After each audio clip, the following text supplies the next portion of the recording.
Hi friends आज आपण माने नहीं आसी इंग्लिश रो सेकंड लैंग्वेज इंग्लिश रो मॉडल क्वेश्चन सेट 5 बा एमसीक्यू सेट 5 नहीं आसी आगो परीक्षा अछि तेणु तमे माने सब भल पढ़ा पढ़ी करथो बोली आशा रही भल मार्क आनियो बोली मजे आशा रही देखो मो बारंबार कहि जे जेतेबेले प्रश्न पत्र देबे जो सांगे सांगे तुम कौन कर प्रश्न टी भल भाव पढ़ जेहतु 15 मिनट तुम समय तुम हाथ में अच्छी तेणु भल भाव 15 मिनट तुम पढ़ पढ़ला जो प्रश्न गुड़िकर उत्तर तुम 100% सियोर अच्छ से प्रश्न गुड़िकर उत्तर ब्लैकनिंग कर कौन तरतर हबार कि आवश्यक ना बुझिपार कौन कौन जो प्रश्न गुड़िकर उत्तर तुमको भल भाव जना 100% सियोर से प्रश्न गुड़ी को ब्लैकनिंग कर तो तुम मान गोटे टिप्स बर्तमान आ डेरी नक आरंभ करवा सेट 5 प्रथम आम क्वेश्चन 1 को जीवा क्वेश्चन नंबर 1 प्रथम कौन पचर what quantity of pollution do automobiles in greater Kolkata reach everyday ए प्रश्न टी आमर एयर पोल्यूशन पाठर ये पचर कोलकाता सहर में दिन को प्राय केते परिमाण वायु प्रदूषित हुए यही प्रश्न उत्तर हम प्रायतः ना कौन ना 1500 टन ये प्रश्न उत्तर है 1500 टन प्रायतः 1500 टन कौन हुए ना एयर पोल्यूशन होता है।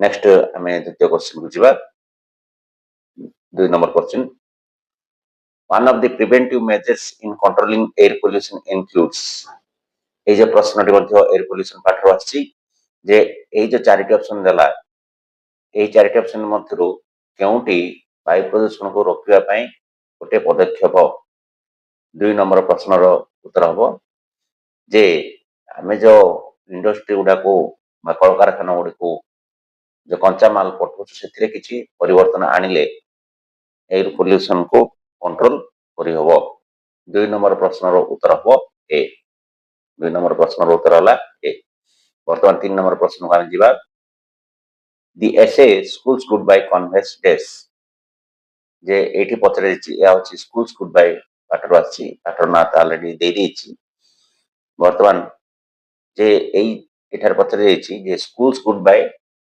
कहा ऊपर कहा जा क्यों विषय को नहीं कहा 3 नंबर प्रश्न उत्तर हो C a message to children who about to leave school जो माने स्कूल छाड़ी देबे से माने पई गोटे वार्ता 3 नंबर वर्तमान 3 नंबर प्रश्न उत्तर हम सी। नेक्स्ट आम आगू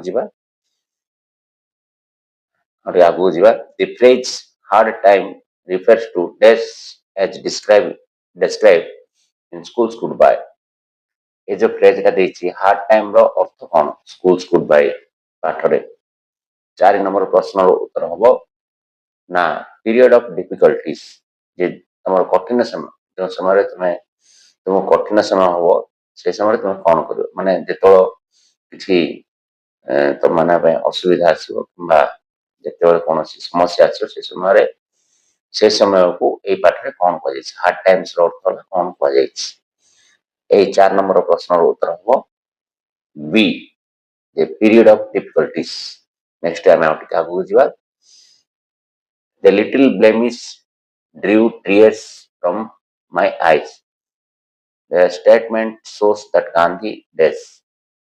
ए जो प्रश्न टी एट द हाई स्कूल पाठर जेतु गांधी देला माने तो माने जानि देबा कथा जे पाठर ए जो प्रश्न गुडी को हमरो एट द हाई स्कूल पाठर आछि 5 नंबर प्रश्न रो उत्तर जे एई जो गोटे फ्रेज बा गोटे क्लॉज बा गोटे सेंटेंस देछि the little blemish due tears from my eyes केते बेले जे टिके गांधी जी ऊपर माने टिके जो आरोप लागितला सेते गांधी जी आखिर लुह बाहर पड़ता ये 5 नंबर माने प्रश्न उत्तर हम ए 5 नंबर प्रश्न उत्तर है A jealous guarded his character.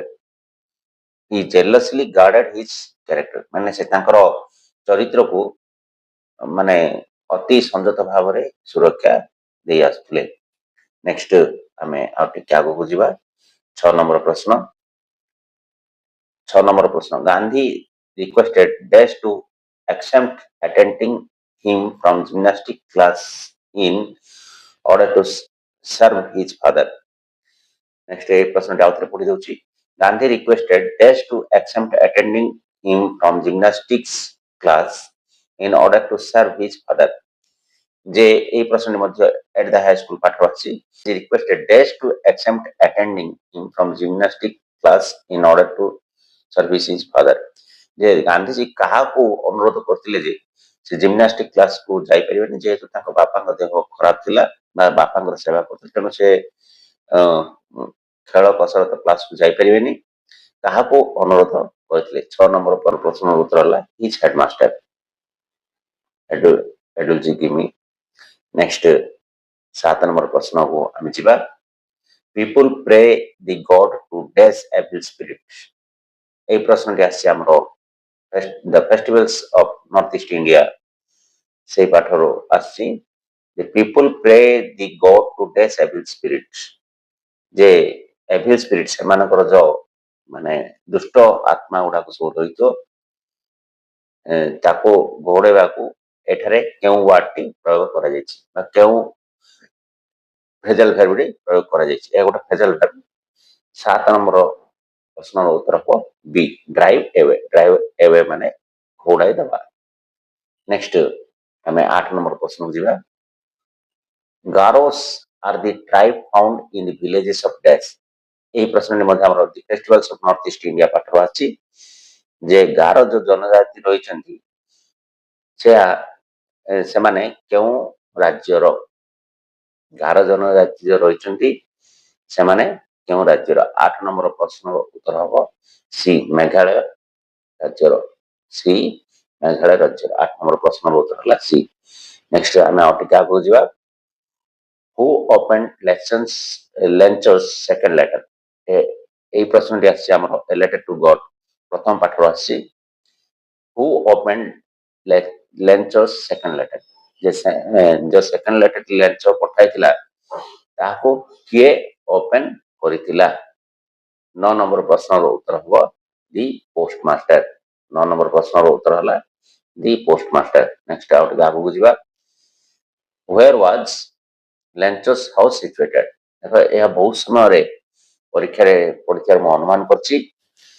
ତେଣୁକରି ତୁମେ ମାନେ ପ୍ରଥମ ପାଠ ଆଉ ଏଟ ଦ ହାଇ ସ୍କୁଲ ଏ ଲେଟର ଟୁ ଗଡ୍ ଏ ଦୁଇଟି ପାଠକୁ ଭଲ ଭାବରେ ଦେଖିକି ଯାଇଥିବ। ପ୍ରାୟତଃ ମୁଁ ଯାହା ଅନୁମାନ କରିଛି ମୋର ଏଇ ଏକ୍ସପିରିଏନ୍ସ ମୋର ଯେ 14 ବର୍ଷର ଏକ୍ସପିରିଏନ୍ସରୁ ମୁଁ ଯାହା ଅନୁମାନ କରୁଛି ଯେ ପ୍ରଥମ ପାଠ ସେକେଣ୍ଡ ପାଠ ପ୍ରାୟତଃ ବହୁତ ଗୁଡେ କୋଶ୍ଚିନ୍ ରାସ୍ତା ଅଛି ଟିକେ ତମେ ସେଗୁଡା ଭଲ ଦେଖିକି ଯିବ।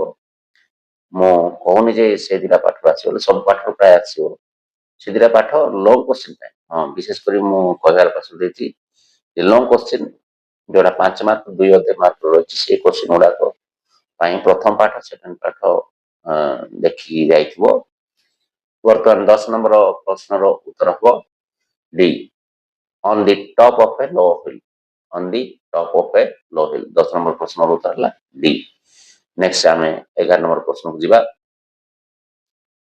11 ନମ୍ବର ପ୍ରଶ୍ନରେ ପଚରା ଯାଇଛି ଯେ what brightness of the sky the poem all things bright and beautiful.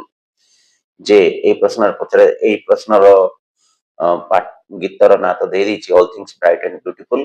ଆଉ ଏଥିରେ କିଛି ଚିନ୍ତା କରିବାର ନାହିଁ ଯେ ଏଇ ପ୍ରଶ୍ନରେ ପଚରା ଯାଇଛି ଯେ କେଉଁଟି ଆକାଶକୁ ଉଜ୍ଜଳମୟ କରିଥାଏ। ଏଇ ଯୋଉ ଅପସନ ଗୁଡିକ ମଧ୍ୟରୁ କେଉଁଟି ଆକାଶକୁ ଉଜ୍ଜଳମୟ କରିଥାଏ। 11 ନମ୍ବର ପ୍ରଶ୍ନର ଉତ୍ତର ହେବ the sunset and the morning. The sunset and the morning 11 number ପ୍ରଶ୍ନର ଉତ୍ତର ହେବ ବି। ନେକ୍ସଟ ଆମେ ଆଉ ଟିକେ ଆଗକୁ ଯିବା। ଦ glowing colors described in the poem all things bright and beautiful is related to dash। ଏଠାରେ ମଧ୍ୟ ଗୀତର ନାଁ ଅଲରେଡି ଦେଇଦେଇଛି all things bright and beautiful ପୋଏମର ନାଁ ଦେଇଦେଇଛି। ଏଠାରେ ପ୍ରଶ୍ନରେ ପଚାରିଯାଇଛି ଗ୍ଲୋଇଂ କଲର୍ସ ଏ ଯୋଉ ଚକଚକ ହେଉଥିବା ରଙ୍ଗ ଗୁଡ଼ିକ ଏଇ ଯୋଉ ଅପସନ ଗୁଡ଼ିକ ମଧ୍ୟରୁ କେଉଁଠାରୁ ଆସିଥାଏ? 12 ନମ୍ବର ପ୍ରଶ୍ନର ଉତ୍ତର ହବ ଫ୍ଲାୱାର୍ସ।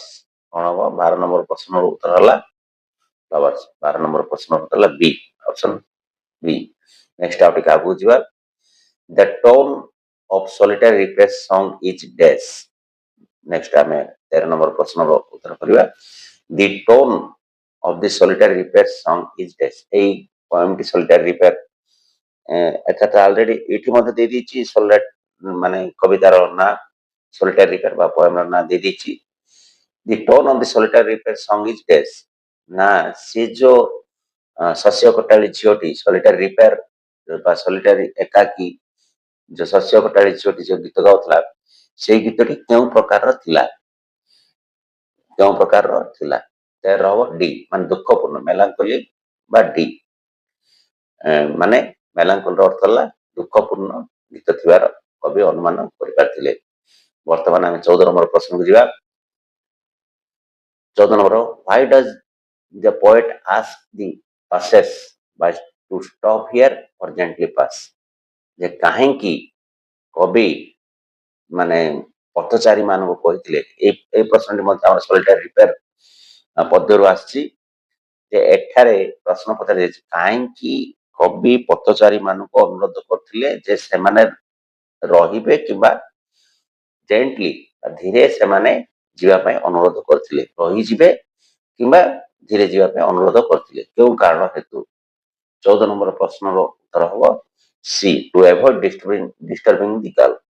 ସେଇ ଯେ ଶସ୍ୟ କଟାଳି ଝିଅଟି ଗୀତ ଗାଉଥିଲା ତାକୁ କୌଣସି ପ୍ରକାର ବାଧା ସୃଷ୍ଟି ନ କରିବା ପାଇଁ ବା ତାକୁ କୌଣସି ପ୍ରକାର ଅସୁବିଧା, ସେ ଯୋଉ ଗୀତରେ ଅସୁବିଧା ନ ହବା ପାଇଁ, ସେ ଯୋଉ ଗୀତଟି କବି ଶୁଣୁଥିଲେ ନ ହବା ପାଇଁ ସେ ଲୋକମାନଙ୍କୁ କଣ କରୁଥିଲେ? ଅନୁରୋଧ କରୁଥିଲେ। ଏଇ 14 ନମ୍ବର ପ୍ରଶ୍ନର ଉତ୍ତର ହବ ସି, ଯେ ଟୁ ଆଭଏଡ ଡିଷ୍ଟର୍ବିଂ ଦି ଗାର୍ଲ। ନେକ୍ସଟ 15 ନମ୍ବର ପ୍ରଶ୍ନର ଉତ୍ତର ହବ ଦି mother in the poem village song wishes her daughter to dash। এই ପ୍ରଶ୍ନଟି ମଧ୍ୟ ଅଲରେଡି ପଦ୍ୟର ନାଁ ଦେଇଦେଇଛି, ଭିଲେଜ ସଙ୍ଗ ପଦ୍ୟଟା ଦେଇଦେଇଛି। ଏଠାରେ କବି ହେଲେ ସରୋଜିନୀ ନାଇଡୁ ବା poet the poet of this song was the poet of this song was Sarojini Naidu. Village song. ବର୍ତ୍ତମାନ 15 ନମ୍ବର ପ୍ରଶ୍ନରେ ପଚରାଯାଇଛି the mother in the poem village song wishes her daughter to dash। ଯେ ସେଇ ଯୋଉ ଝିଅର ମା, ଏଇ ଯୋଉ ପଦ୍ୟରେ ଝିଅର ମାର ଉଦ୍ଦେଶ୍ୟ କଣ ଥିଲା, ଯେ ଝିଅକୁ କଣ କରିବା ପାଇଁ ସେ ଅନୁରୋଧ କରୁଥିଲା? 15 ନମ୍ବର ପ୍ରଶ୍ନର ଉତ୍ତର ହବ ସି, ସିକ୍ ୱାର୍ଲଡଲି ପ୍ଲେଜର। ମାନେ ଏ ପୃଥିବୀଟା ଗୋଟେ ମାନେ ଖୁସିର ଜାଗା, ଏଠାରେ ସେ ବିବାହ କରିବା ପାଇଁ ଅନୁରୋଧ କରୁଛି ଝିଅକୁ। 15 ନମ୍ବର ପ୍ରଶ୍ନର ଉତ୍ତର ହବ ସି, ସିକ୍ ୱାର୍ଲଡଲି ପ୍ଲେଜର। ମାନେ ପୃଥିବୀଟା ଗୋଟେ ସୁଖମୟ ଜାଗା। Where do lotus and lilies grow? এই ପ୍ରଶ୍ନଟି ମଧ୍ୟ ଆମର ଭିଲେଜ ସଙ୍ଗ ପଦ୍ୟରୁ ଆସିଛି। ଏଠାରେ ପଏଟ ହେଲେ ସରୋଜିନୀ ନାଇଡୁ। 16 ନମ୍ବର ପ୍ରଶ୍ନ ପଚରାଯାଇଛି ଯେ ଲୋଟସ୍ ଆଉ ଲିଲିସ୍ ଏଇ ଯୋଉ ଦୁଇଟି ଫୁଲ କେଉଁଠାରେ ଫୁଟେ? এই ପ୍ରଶ୍ନର ଉତ୍ତର ହବ 16 ପ୍ରଶ୍ନର ଉତ୍ତର ହବ C, in the river hills. 16 number ପ୍ରଶ୍ନର ଉତ୍ତର ହେଲା ସି। ନେକ୍ସଟ ଆଉ ଟିକେ ଆଗକୁ ଯିବା। 17 ନମ୍ବର ପ୍ରଶ୍ନକୁ। ଯେ 17 ନମ୍ବର ପ୍ରଶ୍ନ ପଚାରେ which musical instrument is compared to the bamboos? ଆମର ଦି ଫ୍ଲାୱାର ସ୍କୁଲ ପଏମରୁ ଆସିଛି। ମୁଁ ତ ଅଲରେଡି ଏଇ ପଏମର ଭିଡିଓ ତମମାନଙ୍କୁ ଛାଡି ଦେଇଛି। ଅଲରେଡି ସେଗୁଡାକ ସେ ପଏମଟି ଦେଖ, ମୁଁ ଭଲ ଭାବରେ ବିସ୍ତୃତ ଭାବରେ ବର୍ଣ୍ଣନା କରି ଛାଡିଛି। ଯେ ଏଇଠି ପଚାରେ ଦି ମ୍ୟୁଜିକାଲ ଇନଷ୍ଟ୍ରୁମେଣ୍ଟ ଇଜ କମ୍ପେୟାର୍ଡ ଟୁ ଦି ବ୍ୟାମ୍ବୁସ୍। ମାନେ ଏ ଯୋଉ ବାଉଁଶର ଯୋଉ ଶବ୍ଦ ଆସେ, ଯେଉଁ ସମୟରେ ଘଡଘଡି ସହ ପବନ ବହେ, ଏଇ କବିତାରେ କୁହାଯାଇଛି ସେ ସମୟରେ ଯୋଉ ବାଉଁଶ ଗଛ ଭିତରେ ଯୋଉ ପବନ ବହେ ସେଇ ସମୟରେ ସେଇ ସାଉଣ୍ଡଟି କୋଉ ଇନଷ୍ଟ୍ରୁମେଣ୍ଟ ଭଳିଆ ଆସିଥାଏ? ଏଠାରେ ପ୍ରଶ୍ନ ପଚରାଯାଇଛି, ଆଉଥରେ କହିଦେଉଛି, ଯେତେବେଳେ ଘଡଘଡି ସହ ପବନ ବହେ ସେ ସମୟରେ ଯେତେବେଳେ ପବନ ବାଉଁଶ ଗଛ ମଧ୍ୟ ଦେଇ ବହିଥାଏ, ସେଇ ସମୟରେ ସେଇ ବାଉଁଶ ଗଛରୁ କେଉଁ ବାଦ୍ୟ ଯନ୍ତ୍ର ଭଳିଆ ବାଦ୍ୟଯନ୍ତ୍ର ଭଳି ମ୍ୟୁଜିକ ଆମକୁ ଶୁଣାଯାଇଥାଏ। ଏହି ପ୍ରଶ୍ନର ଉତ୍ତର 17 ନମ୍ବର ପ୍ରଶ୍ନର ଉତ୍ତର ହେଲା ଡି ବ୍ୟାକ୍ ପାଇପ୍ସ। ମୁଁ ଅଲରେଡି ତମକୁ କହିଦେଇଛି, ଭଲ ଭାବରେ ବୁଝି ଦେଇଛି। ଏ ପ୍ରଶ୍ନଟି ଦେଖ ବ୍ୟାକ୍ ପାଇପ୍ସ। ନେକ୍ସଟ ଆମେ ଆଉ ଟିକେ ଆଗକୁ ଯିବା। Which change does not take place in nature when rain comes? ମାନେ ଯେତେବେଳେ ଆମର which change does not take place in nature when rain comes, ଯେତେବେଳେ ବର୍ଷା ଆସେ ଏଇ ଯୋଉ ଅପସନ ଗୁଡିକ ମଧ୍ୟରୁ କେଉଁଠି ପରିବର୍ତ୍ତନ ହୋଇନଥାଏ। 18 ନମ୍ବର ପ୍ରଶ୍ନର ଉତ୍ତର ହବ ବି। ଏଇ ପ୍ରଶ୍ନଟି ମଧ୍ୟ ଆମ ଦୀପାବର ସ୍କୁଲ ପାଠ ପଦ୍ୟରୁ ଆସିଛି। ଏଠାରେ କବି ବା ପଏଟ ହେଲେ ରବୀନ୍ଦ୍ରନାଥ ଟାଗୋର। 18 ନମ୍ବର ପ୍ରଶ୍ନର ଉତ୍ତର ହବ B. Children go out to play happily. ଏ ଯୋଉ ମାନେ which changes does not take place in the nature when rain comes। ହଁ, ବର୍ଷା ଆସିଲେ ମଧ୍ୟ ଏଇ ଯୋଉ ଅପସନ ଗୁଡିକରୁ କେଉଁଠି ଚେଞ୍ଜ ହୋଇନଥାଏ। ଏଇଠି ପ୍ରଶ୍ନ ହେଲା ଯେ ବର୍ଷା ଆସିଲେ ମଧ୍ୟ ଦେଖ ଅନ୍ୟ କଳାହାଣ୍ଡିଆ ମେଘ ଦେଖାଯିବ, ମାନେ ପତ୍ରର ସାଉଣ୍ଡ ହୋଇଥାଏ, ବ୍ରାଞ୍ଚ ଗୁଡିକ ଏପଟେ ସେପଟେ ମାନେ ଲଢେଇ ହେଲା ଭଳିଆ ଆମକୁ ଲାଗେ ଗଛର ଡାଳ ଗୁଡିକ। କିନ୍ତୁ ଏଠି ଗୋଟେ ପରିବର୍ତ୍ତନ ହେଇନଥାଏ, ସେଟା ହେଲା ପିଲାମାନେ ସେମାନେ ଯେ ଖେଳିବାକୁ ଯାଆନ୍ତି ତାଙ୍କର କିଛି ପ୍ରଭାବ ପଡେ ନାହିଁ। ଏଇଠି 18 ନମ୍ବର ପ୍ରଶ୍ନର ଉତ୍ତର ହବ B. Children go out to play happily. Next 19 number ପ୍ରଶ୍ନକୁ ଯିବା। Which one of the following should we avoid while driving? এই ପ୍ରଶ୍ନଟି ଆସିଛି ଆମର ଯେ ଦି ଫର୍ମାଲିନ ଜାର୍ ସେଇ ପ୍ରଶ୍ନରୁ ସେଇ ପଦ୍ୟରୁ ଆସିଛି। ଏଠାରେ ପଏଟ ହେଲେ ରୀତା ଏସ୍ ମଣି ବାଙ୍ଗାଲୋରର। ରୀତା ଏସ୍ ମଣି ହେଲେ ଏଠାରେ ପଏଟ। ଯେ ଏହି ପ୍ରଶ୍ନରେ ପଚରାଯାଇଛି which one of the following should we avoid while driving? ଆମେ ଡ୍ରାଇଭିଂ କରିବା ସମୟରେ ବା ଗାଡି ଚଳାଇବା ସମୟରେ ଏଇ ଅପସନ ଗୁଡିକ ମଧ୍ୟରୁ କେଉଁଠି ଆମେ ମାନେ ପରିତ୍ୟାଗ କରିବାର ଅଛି ବା ଛାଡିବାର ଅଛି। 19 ନମ୍ବର ପ୍ରଶ୍ନର ଉତ୍ତର ହବ ସେଲଫୋନ। ଆମେ ସେଲଫୋନ ହାତ ବ୍ୟବହାର କରିବା ଠିକ ନୁହଁ ଡ୍ରାଇଭିଂ କରିବା ସମୟରେ। ନେକ୍ସଟ 20 ନମ୍ବର ପ୍ରଶ୍ନର ଉତ୍ତର ହେଲା 20 ନମ୍ବର ପ୍ରଶ୍ନକୁ ଯିବା। What was the motto of Vicky's life? ଯୋଉ ଭିକି ଏଇ ପ୍ରଶ୍ନଟି ମଧ୍ୟ ଆମର ଦି ଫର୍ମାଲିନ ଜାର୍ ଏଇ ପଦ୍ୟରୁ ଆସିଛି। ଏଠାରେ ପଏଟ ହେଲେ Rita S Mani. What was the motto of Vicky's life? ଭିକିର ଲାଇଫରେ ତାର ଲକ୍ଷ୍ୟ କଣ ଥିଲା, କଣ ହେବାକୁ ସେ ଇଚ୍ଛା କରୁଥିଲା ବା କଣ ଲକ୍ଷ୍ୟ ଥିଲା। 20 ନମ୍ବର ପ୍ରଶ୍ନର ଉତ୍ତର ହବ ଯେ नो पेन नो गेन। ଦେଖ ଏଠି ମୁଁ ଆଉ ଥରେ ବୁଝି ଦଉଛି, ଏଇଟା ମଧ୍ୟ ଏଇ ପ୍ରକାର ଏଇ ପଦ୍ୟରୁ ମଧ୍ୟ 2 ମାର୍କର ପ୍ରଶ୍ନ ଆସିପାରେ ଯେ what was the motto of Vicky's life. ଏହା ମଧ୍ୟ 2 ମାର୍କରେ ବି ପଡିଥାଏ ଯେ ଭିକିର ମାନେ ଲକ୍ଷ୍ୟ ତାର ଜୀବନରେ କଣ ଥିଲା, ଜୀବନରେ ତାର ଲକ୍ଷ୍ୟ କଣ ଥିଲା। ନା नो पेन नो गेन ଥିଲା, କଷ୍ଟ ପଡିଲେ ହିଁ କୃଷ୍ଣ ମିଳେ, କଠିନ ପରିଶ୍ରମ କଲେ ହିଁ ଫଳ ପ୍ରାପ୍ତି ହୋଇଥାଏ। ଏଇ ଲକ୍ଷ୍ୟ ଥିଲା। नो पेन नो गेन ଥିଲା। ଏଠି ତାହା ନୁହଁ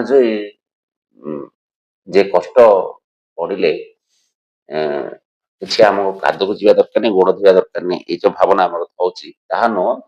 କଷ୍ଟ ପଡିଲେ ହିଁ କୃଷ୍ଣ ମିଳିଥାଏ ବା କଷ୍ଟ ପଡିଲେ ହିଁ ଆମର ଲକ୍ଷ୍ୟ ପ୍ରାପ୍ତି ହୋଇଥାଏ, ସେ ଉଦ୍ଦେଶ୍ୟରେ ଏଠି କରାଯାଇଛି। 20 ନମ୍ବର ପ୍ରଶ୍ନର ଉତ୍ତର ହବ ବି। ନେକ୍ସଟ ଆମେ 21 ନମ୍ବର ପ୍ରଶ୍ନକୁ ଯିବା। The luxurious camp mentioned in the story A Tiger in the House indicates periods of days। ଏହି ଯୋଉ ପ୍ରଶ୍ନଟି ଆସିଛି a tiger in the house already ନନ୍ ଡିଟେଲର ନାଁ ଦେଇ ଦେଇଛି। ଯେ ଏଇଠି ପ୍ରଶ୍ନ ପଚାରେ luxurious came mentioned in the story indicates the periods of days.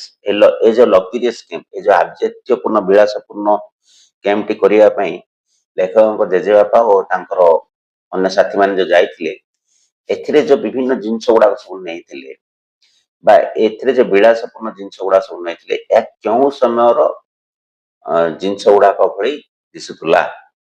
ଏଇ ପ୍ରଶ୍ନର ଉତ୍ତର ହବ 21 ନମ୍ବର ପ୍ରଶ୍ନର ଉତ୍ତର ହବ ନା 21 ନମ୍ବର ପ୍ରଶ୍ନର ଉତ୍ତର ହେଲା ବ୍ରିଟିଶ ଭାଇସରୟ। ବ୍ରିଟିଶ ଭାଇସରୟ ମାନେ ଏଇ ପ୍ରକାର ବିଳାସପୂର୍ଣ୍ଣ ମାନେ ଦ୍ରବ୍ୟ ଗୁଡିକ ଖାଇବା ସମୟରେ ବ୍ୟବହାର କରୁଥିଲେ। ନେକ୍ସଟ ଆମେ 22 ନମ୍ବର ପ୍ରଶ୍ନକୁ ଯିବା।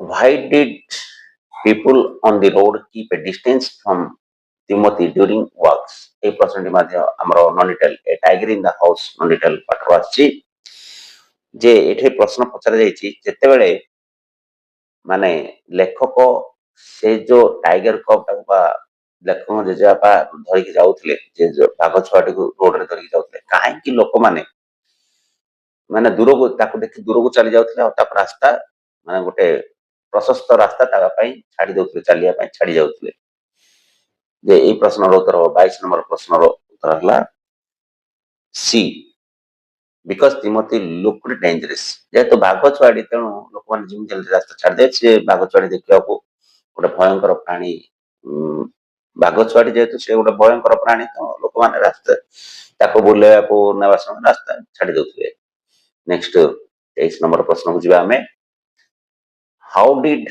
Toto react when Timothy lost his temper Toto ବୋଲି ଯୋଉ ମାଙ୍କଡଟି ଥିଲା ସେ କେମିତି ରିଆକ୍ଟ କରୁଥିଲା ଏହି ପ୍ରଶ୍ନଟି ମଧ୍ୟ ଆମର a tiger in the house non-detail ଆସିଛି ଯେ ଟୋଟୋ ବୋଲି ଯୋଉ ମାଙ୍କଡଟି ଥିଲା ଲେଖକ ଜେଜେବାପାଙ୍କ ଘରେ ସେ କଣ ଯେତେବେଳେ ମାନେ ତିମୋଥି ରାଗି ଯାଉଥିଲା ସେ ସମୟରେ ସେ କଣ ରିଆକ୍ଟ କରୁଥିଲା ସେ କିଭଳି ମାନେ ରିଆକ୍ଟ କରୁଥିଲା ବା କିଭଳି ତାର ଆଚରଣ ଦେଖାଉଥିଲା 23 ନମ୍ବର ପ୍ରଶ୍ନର ଉତ୍ତର ହବ ଡି 23 ନମ୍ବର ପ୍ରଶ୍ନର ଉତ୍ତର ହେଲା D he pulled Timothy by the tail then climbed up the curtains ସେ ତାର ମାନେ ତିମୋଥି ଲାଞ୍ଜକୁ ଝିକି ଦଉଥିଲା ବା ଟାଣି ଦଉଥିଲା ଆଉ ସାଙ୍ଗେ ସାଙ୍ଗେ ତାଙ୍କର ଯୋଉ ଦୁଆରରେ ଯୋଉ କର୍ଟେନ ଲାଗିଥିଲା ସେଥିରେ ସେ ଚଢି ଯାଉଥିଲା ନେକ୍ସଟ ଆମେ ଆଉ ଟିକେ ଆଗକୁ ଯିବା 24 ନମ୍ବର ପ୍ରଶ୍ନ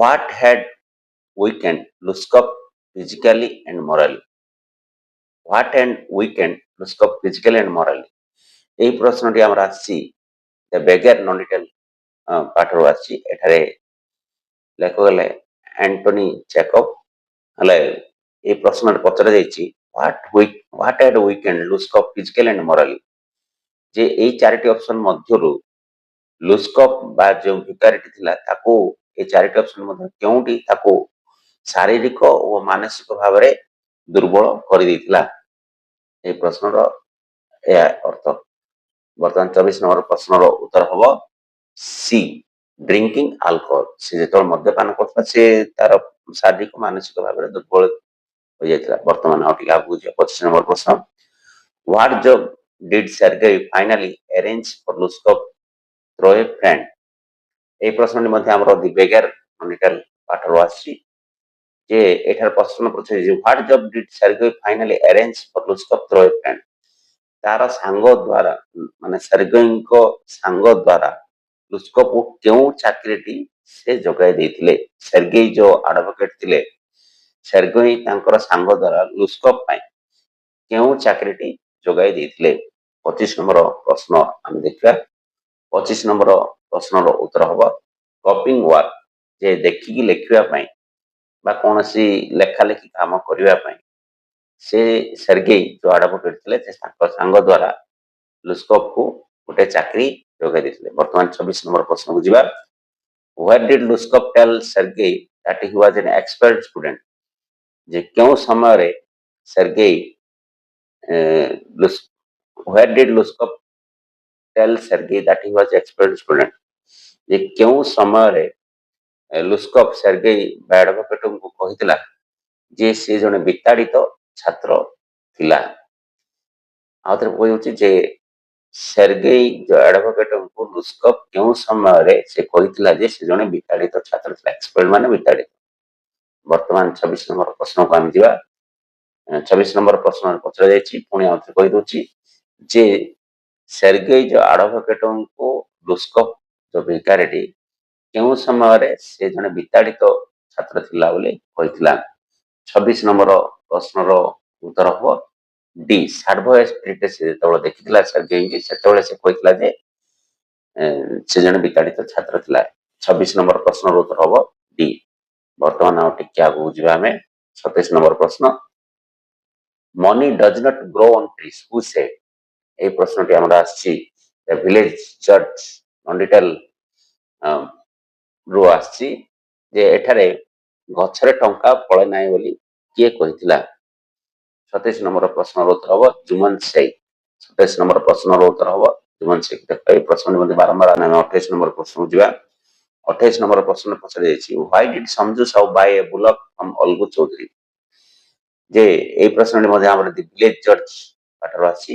ଯେ ଏଠାରେ ପଚରାଯାଇଛି ସଞ୍ଜୁ ସାହୁ କାହିଁକି ଅଲଗୁ ଚୌଧୁରୀଠୁ ଗୋଟେ ବଳଦ କିଣିଥିଲା? 28 নম্বର ପ୍ରଶ୍ନର ଉତ୍ତର ହବ C two make 3 trips a day to the town।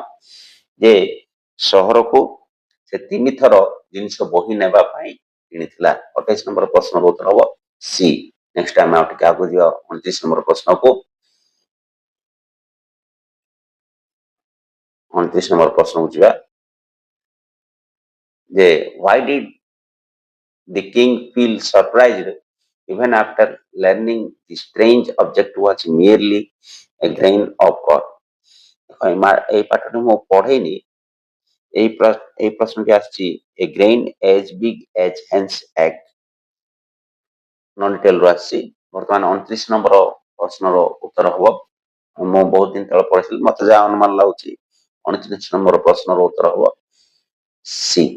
C ହେଲା because its size was unusually large। Next ଆମେ ଆଉ ଟିକେ ଆଗକୁ ଯିବା 30 নম্বର ପ୍ରଶ୍ନ। Why couldn't the wise men answer anything to the king about the grain? ଯେ এই ପ୍ରଶ୍ନଟି ମଧ୍ୟ ଆମର non-detail a grain as big as hen's egg এই ନନ୍-ଡିଟେଲରୁ ଆସିଛି। 30 নম্বର ପ୍ରଶ୍ନର ଉତ୍ତର ହବ ଏ। 30 নম্বର ପ୍ରଶ୍ନର ଉତ୍ତର ହେଲା ଏ because there was nothing about the grain in their books। Next ଆଉ ଟିକେ ଆମେ ଆଗକୁ ଯିବା select the correct sentence। select the correct sentence ମାନେ ଏଇ ସେଣ୍ଟେନ୍ସ ଗୁଡ଼ିକ ମଧ୍ୟରୁ କେଉଁଟି ସଠିକ ଅଟେ ବା ଠିକ ଅଟେ? 31 নম্বର ପ୍ରଶ୍ନର ଉତ୍ତର ହବ C. The book which is very interesting was recommended by teacher। ଏହା ହେଉଛି ଆମର ରିଲେଟିଭ କ୍ଲଜ ଚାପ୍ଟରରୁ ଆସିଛି। ଏହା ହେଉଛି ଆମର ରିଲେଟିଭ କ୍ଲଜ ଚାପ୍ଟରରୁ ଆସିଛି। 31 নম্বର ପ୍ରଶ୍ନର ଉତ୍ତର ହବ 31 নম্বର ପ୍ରଶ୍ନର ଉତ୍ତର ହେଲା C. The book which is very interesting was recommended by teacher। C ହେଲା ତାର ଆନ୍ସର। ନେକ୍ସଟ ଆମେ ଆଉ ଟିକେ ଆଗକୁ ଯିବା 32 নম্বର। The hail has destroyed everything।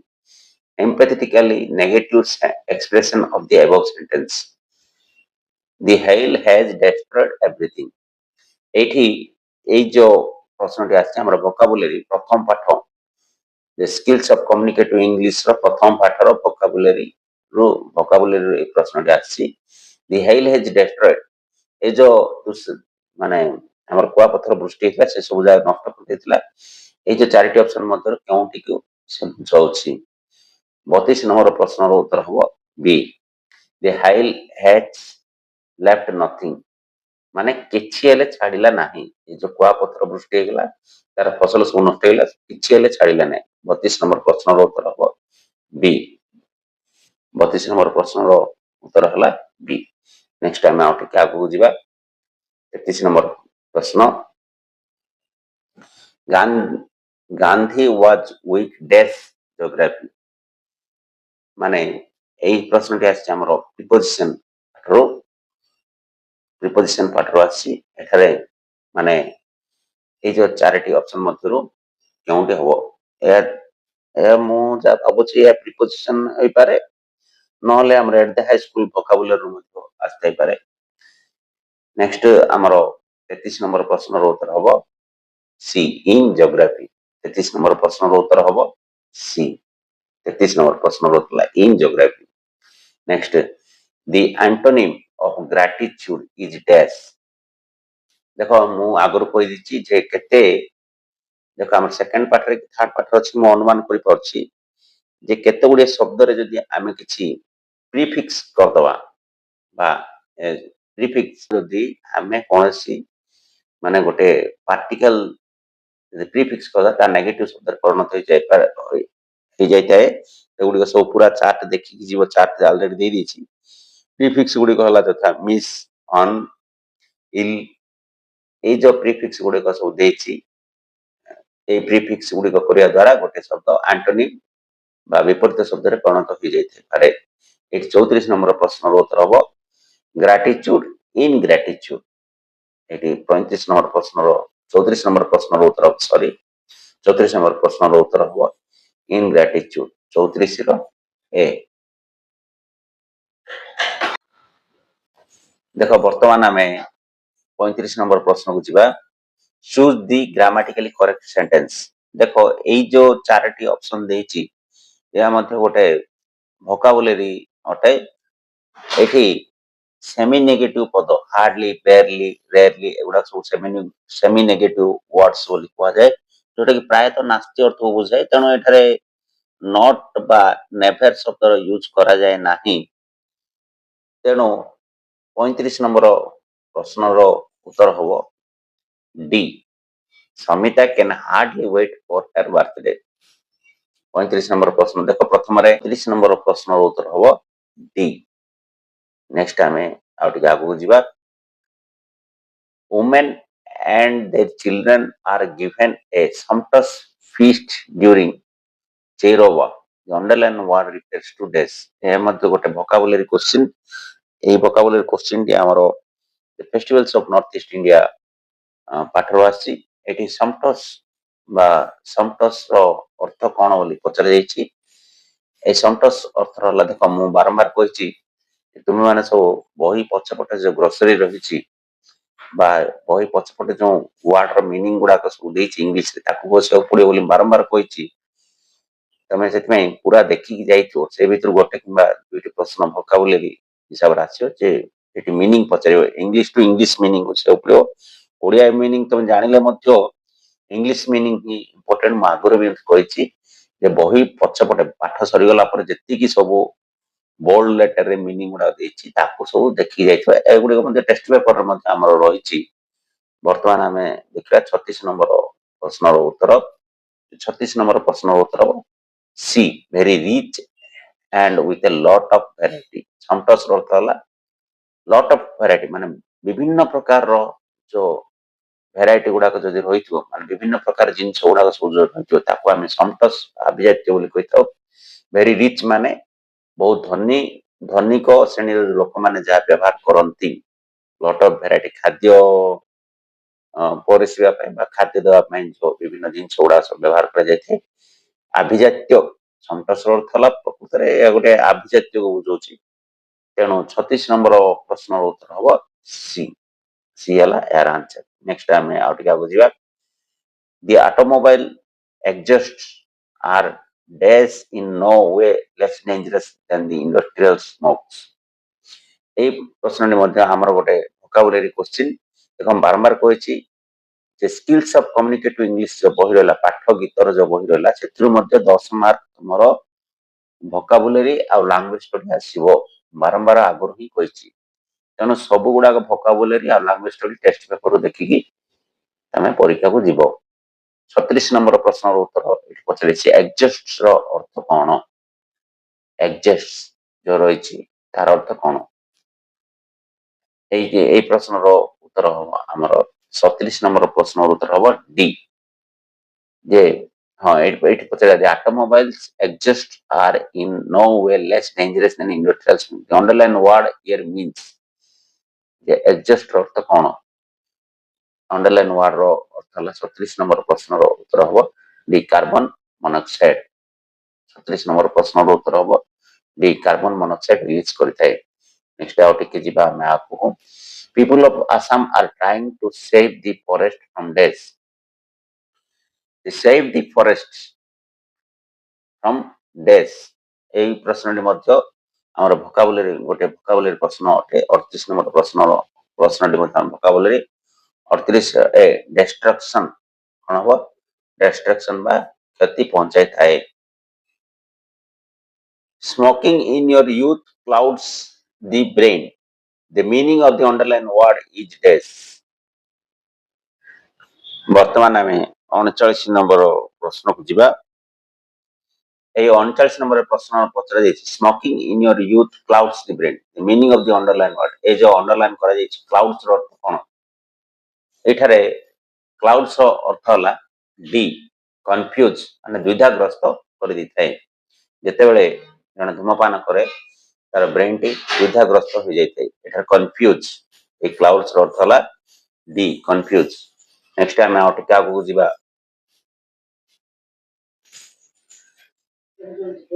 Everyone loves Rina because of her courteous manner.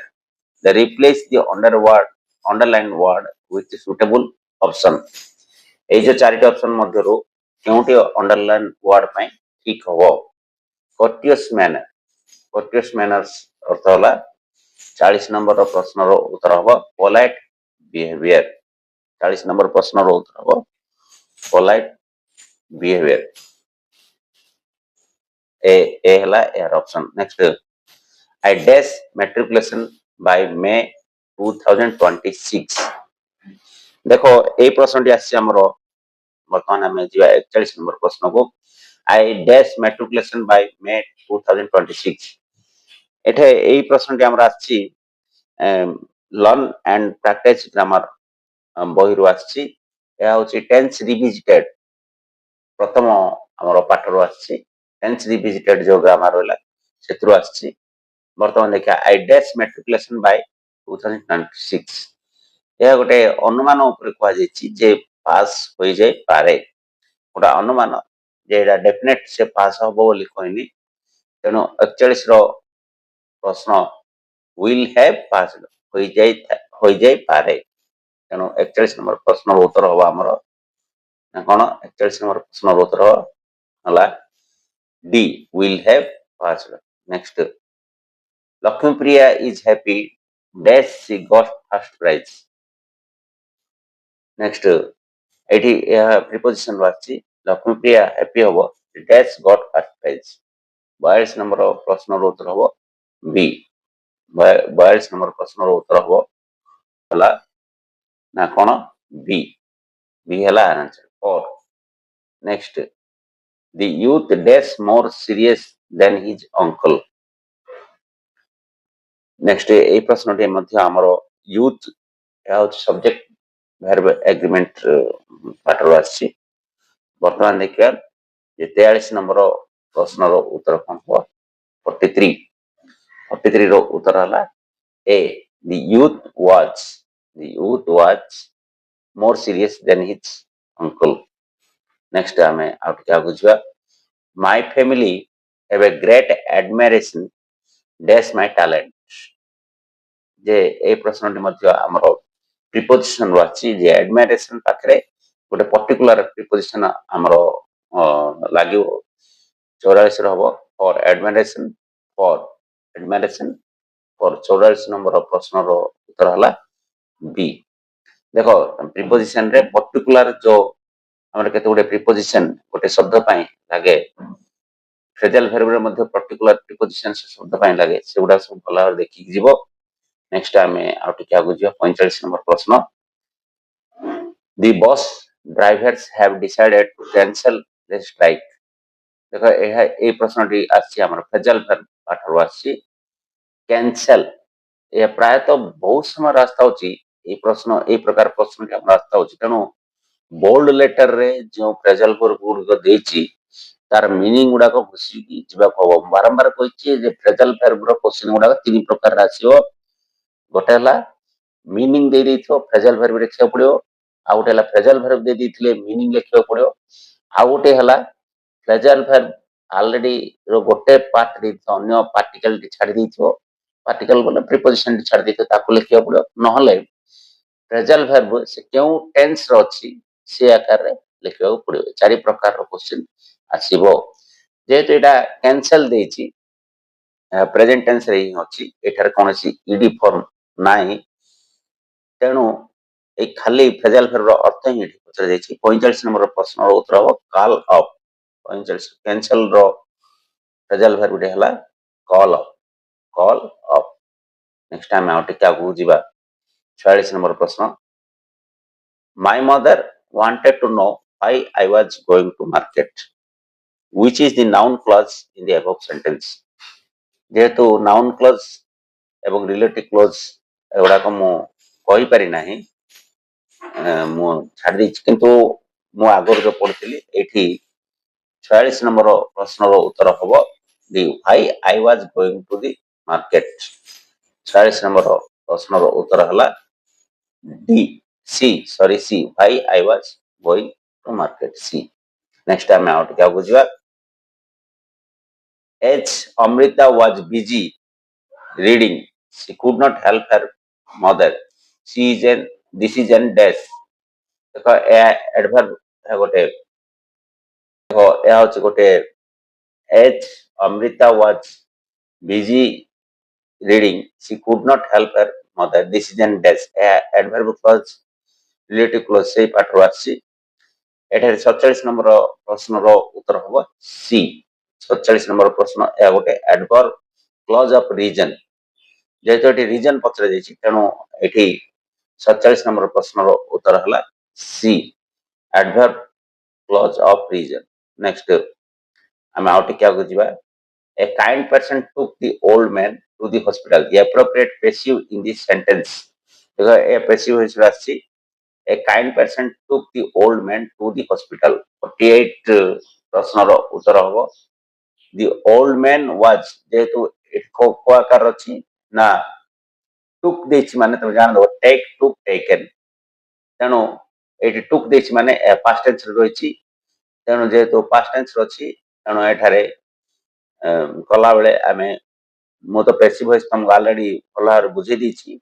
ଦେଖିବ past tense ରେ ଅଛି ମାନେ simple past tense ରେ ଅଛି ମାନେ took the a kind person took the old man to the hospital। simple past tense ରେ ଅଛି ତେଣୁ ଏହା କୋଉ ଟେନ୍ସ ରେ ହବ ତ ମାନେ ଭଲ ଭାବରେ ଦେଖିବ।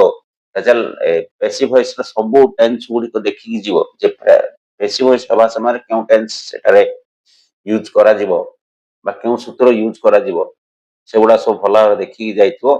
ବିଶେଷ କରି ବହିର ଏକ୍ସାମ୍ପଲ୍ସ ଗୁଡାକ ଭଲ ଭାବରେ ଦେଖିକି ଯାଇଥିବ। 48 ର ଉତ୍ତର ହବ 48 ପ୍ରଶ୍ନର ଉତ୍ତର ହେଲା C the old man was taken to the hospital by a kind person। ଦେଖ କେତେ ଜାଗାରେ ଏଜେଣ୍ଟ ଥାଉ ଆମର passive voice ହେବ, କେତେ ଜାଗାରେ ଏଜେଣ୍ଟ ନଥାଏ ମଧ୍ୟ passive voice ହେବ। ଏଠାରେ ଏଜେଣ୍ଟ ଦରକାର ତେଣୁ by a kind person।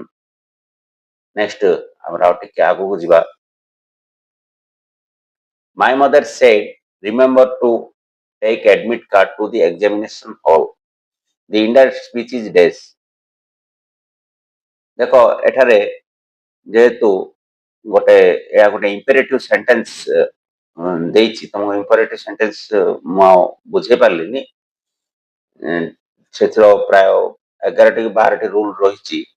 ଦେଖିବା ସମୟ ହେଲେ ମୁଁ ଆଉ ଗୋଟେ ଭିଡିଓ କରିବି। ଏ ବର୍ଷ ତ ଆଉ ହବନି ତମମାନଙ୍କ ପାଇଁ।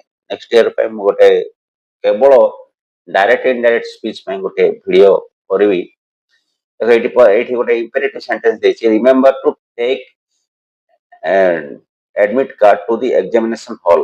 ଏଠି ନା ଏଠି ଗୋଟେ ସେ ଗୋଟେ ଉପଦେଶ ଦେଇଛନ୍ତି ବାସ୍ ସଜେଷ୍ଟ କରିଥିଲେ ଉପଦେଶ ଦେଇଛନ୍ତି ତେଣୁ ଏଇଟା ହବ ଏ ପ୍ରକାରର ଦେଇଥିଲେ ଏଇଟା ହବ ସି ଯେ ମାଇ ମଦର ରିମାଇଣ୍ଡେଡ ରିମେମ୍ବର ଦେଇଥିବ ବୋଲେ ରିମାଇଣ୍ଡେଡ ମି ଟୁ ଟେକ୍ admit card ଯେ ମତେ ସେ ଜଣେଇ ଦେଇଥିଲେ admit card ନେବା ପାଇଁ। ତେଣୁ 49 ନମ୍ବର ପ୍ରଶ୍ନର ଉତ୍ତର ହବ 49 ର ଉତ୍ତର ହେଲା ଯେ କଣ ସି। ନେକ୍ସଟ ଆଉ ଟିକେ ଆଗକୁ ଯିବା ଲାଷ୍ଟ କ୍ୱେଶ୍ଚିନ୍। ନେକ୍ସଟ ହେଲା Meena is to go abroad next year। underline verb function here as dash। ଯେ ଏଠି verb function ଟା କୋ ଆକାରର ଦେଇଛି।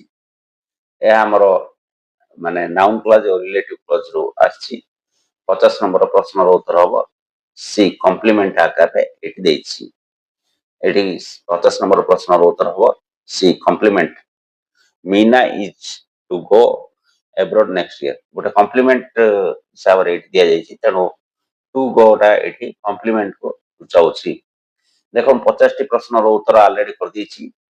ଦେଖିବା ସୁବିଧା ହେଲେ ଆଜି ଆଉ ଗୋଟେ ଭିଡିଓ କରିବି ସବଜେକ୍ଟିଭକୁ ନେଇ। ସବଜେକ୍ଟିଭର ତ ସବୁ କ୍ୱେଶ୍ଚିନର ଆନ୍ସର ତ ମୁଁ କହିପାରିବିନି ଯେହେତୁ ସେ ଟ୍ରାନ୍ସଲେସନ ତାପରେ ଆମର ରହିଛି କଣ ରହିଛି ନା ଲେଟର ରାଇଟିଂ ଆପ୍ଲିକେସନ ରାଇଟିଂ କେମିତି କରିବା ସେଗୁଡିକୁ ନେଇ ମୁଁ ଆଉ ଗୋଟେ ଭିଡିଓ ତୈୟାର କରିବି। ଦେଖ 50ଟି ପ୍ରଶ୍ନର ଉତ୍ତର ଅଲରେଡି କହିସାରିଛି। ହୁଏତ ଏ ଭିତରୁ କେତେଟି କ୍ୱେଶ୍ଚିନ୍ ବୋର୍ଡ ପରୀକ୍ଷାରେ ଆସିପାରେ ତୁମେ ଭଲ ଭାବରେ ମନ ଧ୍ୟାନ ଦେଇକି ଏଗୁଡା ସବୁ ଦେଖିବ ଅନ୍ତତଃ ନ ଘୋଷିଲେ ମଧ୍ୟ ଭଲ ଭାବରେ ଦେଖିକି ଏଇ ଯୋଉ ସେଟ୍ 5 କୁ ଦେଖିକି ଯାଅ ତମର ଆଗାମୀ ପରୀକ୍ଷା ପାଇଁ ବେଷ୍ଟ ଅଫ ଲକ୍ ଇଂଲିଶ ପରୀକ୍ଷା ପାଇଁ ମଧ୍ୟ ବେଷ୍ଟ ଅଫ ଲକ୍ ମୁଁ ଆଶା କରୁଛି ଏଇ ଯୋଉ 50ଟି ପ୍ରଶ୍ନ ମଧ୍ୟରୁ କିଛି ଗୁଡିଏ ପ୍ରଶ୍ନ ଆସିପାରେ ତେଣୁ ଭଲ ଭାବରେ ଦେଖିକି ମନ ଧ୍ୟାନର ସହିତ ଦେଖିକି ଯିବ ସେଟାରେ କୌଣସି କନଫ୍ୟୁଜନ ହବନି ବାରମ୍ବାର କହିଛି ପ୍ରଶ୍ନ ଗୁଡିକୁ ଭଲ ଭାବରେ ପଢିବ ଯେହେତୁ 15 ମିନିଟ ସମୟ ମିଳୁଛି ଭଲ ଭାବରେ ପଢିବ ଆଉ ଏତିକିରେ ଆଜିର ଭିଡିଓ ଶେଷ କରିବା thank you so much for watching this video thank you